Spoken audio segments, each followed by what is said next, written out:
All right, man. Sorry for the sirens in the back. I don't know what's going on out there. But Brian Flores talks about the Detroit Lions offense. Thumbs up the video, share the video, subscribe to the channel. Next subscribe button is the bell icon button. Hit all notifications, increase your chance, get notifications. We go live or uh, drop a video. Appreciate y'all for supporting the channel.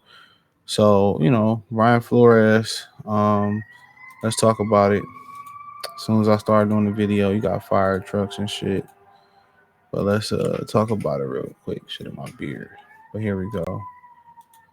Um, Clip this up and see what you got to say. Fair use. But let's get into it. Let go. Against an aggressive play caller, and I guess you'll see some of this weekend. How does that change things for a defensive coach trying to counter that? I mean, I try to fight fire with fire. You know, you know, that's just me. I mean, some other people are different, but that'd be my answer to that one. Nah, he said a little bit more than that too. But he said he'll try to fight fire with fire. So he had a little deeper quote too. So let me pull that. See if I can pull that other quote that I read. But he said he's trying to fight fire with fire. So for the most part, sound like they're going to be aggressive. You know what I'm saying? That's what it sounds like to me. That they're going to be aggressive. They probably going to blitz. They probably going to play physical football and try to be, more physical than the Detroit Lions. They are coming off a bye, so that's very, very interesting. So they had plenty enough time to prepare. So they kind of got the upper hand there, got an opportunity to heal a little bit, get healthy, get healthy and all that type of stuff. So he had plenty of time to game plan. They know the division, and that's the thing about it. They know the division. This article I was actually looking for. He says there's not a lot of weaknesses here. Flores told about the Minnesota Reporters Tuesday. They got a really good group. They will coach. They're physical. They can play a variety of styles. They got a lot of speed. They possess a lot of problems. It's a major challenge. All right. I want to say he said something else. He said, they got a really good O-line. He gets the ball out quick. The receivers get open quickly. Flores expressed, quote, I think he knows where his receivers are going to be. They know where they're going to get the ball to them in a certain place. The O-line knows that if they're inside out on this one, he's going to have a pocket to step up. And all those things, they really play well together. They really play together as a team. And, these are things that you necessarily wouldn't get from, opposing coaches who back in the day from the Detroit Lions. You wouldn't get that from them. And that's the God honest truth. You would not get that from them. From opposing coaches that usually have something to say about the Lions. It's usually tongue in cheek. It's usually, all that type of stuff. So now you're actually getting a situation where they getting some love, they getting some respect. Teams know we ain't gonna be able to sleepwalk and then the game close and then we just pull away in the fourth quarter. Or it's the Detroit Lions, we just roll over them and we'll wake up at halftime.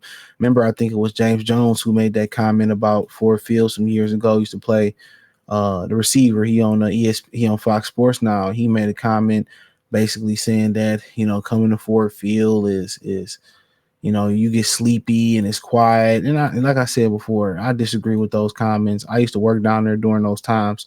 That was an utter lie. I really never heard that place quiet. Maybe when they went 0-16, but I rarely heard that place quiet. That place was always rocking. So a lot of people just be saying stuff just to say it for clickbait or whatever. And he wasn't even a good enough receiver to even have an opinion and to people know who the fuck he was.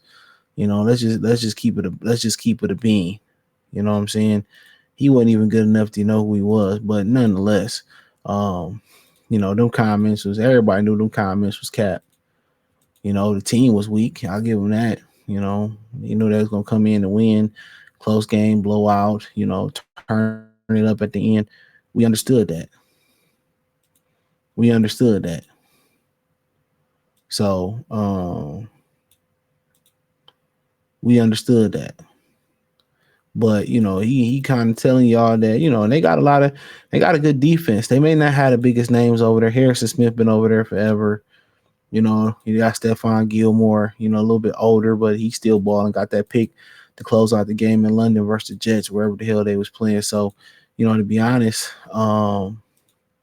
they playing well together. That team, no matter if they got the biggest names or whatever, they're playing really, really well as a unit right now. And yeah, they playing really, really well as a unit.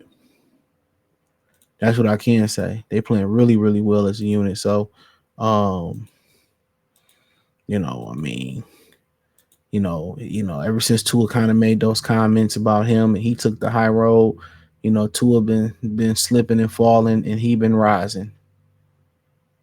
Tua been slipping and falling and he been rising. So that's one thing to look at.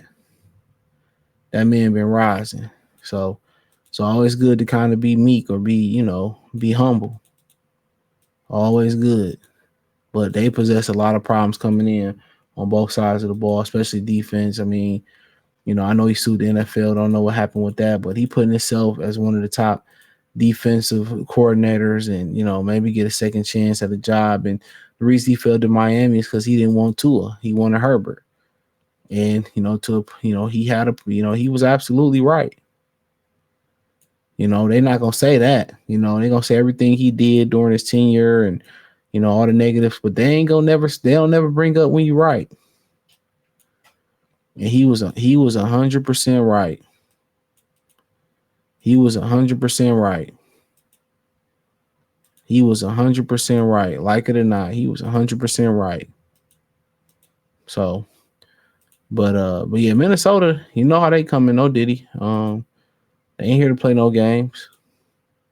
They ain't here to play no games. So that's gonna be a good competitive game. I wouldn't be surprised if the Lions going up there got blew out.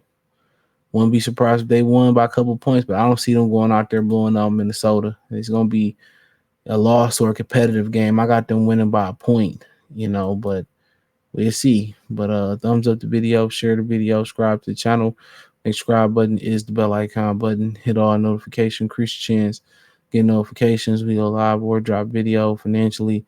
Want to support the channel, Cash App, $ CJ Good 313, Venmo CJ Good 313, PayPal link description. Check out Detroit Lions Talk playlist for more videos like this. Peace.